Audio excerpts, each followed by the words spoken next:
আসসালামু আলাইকুম ওয়া রাহমাতুল্লাহি ওয়া বারাকাতুহু। দর্শক এবং শ্রোতা, দেশে কিংবা প্রবাসী যে যেখান থেকে দেখছেন প্রত্যেককে শুভেচ্ছা জানাচ্ছি। আজকে আমরা আছি চট্টগ্রামের প্রাণ কেন্দ্র পতেঙ্গা সমুদ্র সৈকত সি বিচে। আপনারা দেখতে পাচ্ছেন আমরা রাতের পতেঙ্গায় ঘুরতে এসেছি। আমাদের সাথে আছেন বাংলাদেশ বেতারের এবং বাংলাদেশ টেলিভিশনের প্রধান বিচারক প্রতিযোগিতা কারি সাইফুল ইসলাম পারভেজ হিসেবে আমি আছি। আসসালামু আলাইকুম ওয়া রাহমাতুল্লাহি তাআলা ওয়া বারাকাতুহু।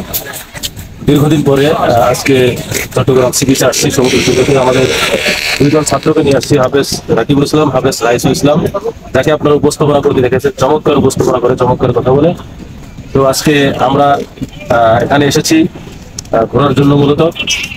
আর আমরা কোরআন তেলাওয়াত করবো, অবশ্যই আপনারা কোরআন তেলাওয়াত শুনবেন এবং অন্যকে শোনার জন্য সুযোগ করে দেবেন।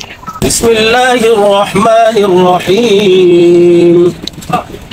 ألف لام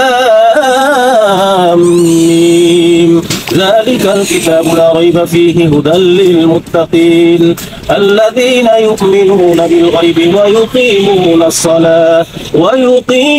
الصلاة ومما رزقناهم ينفقون والذين يؤمنون بما أنزل إليك وما أنزل من قبلك وبالآخرة هم يوقنون أولئك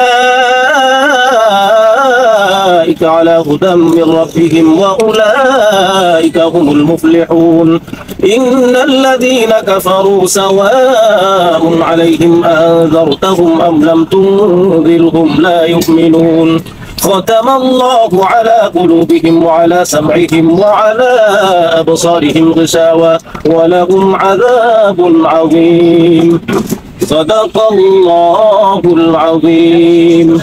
দর্শক, এতক্ষণ পর্যন্ত আপনারা তেলাওয়াত শুনছিলেন বাংলাদেশ বেতার এবং রেডিওর বিখ্যাত কারি, যিনি কিনা সুরের কারিগর হাফেজ কারি সাইফুল ইসলাম পারভেজের কণ্ঠে অত্যন্ত সুন্দর এবং মনোমুগ্ধকর তেলাওয়াত আমাদেরকে উপহার দিয়েছেন। তাই আল্লাহ তাআলা তাকে আরো দীর্ঘায়ু করুক আমাদের মাঝে এবং যুগ যুগান্তর বেঁচে থাকার তৌফিক দান করুন। আমিন। আসসালামু আলাইকুম ওয়া রাহমাতুল্লাহি ওয়া বারাকাতুহু।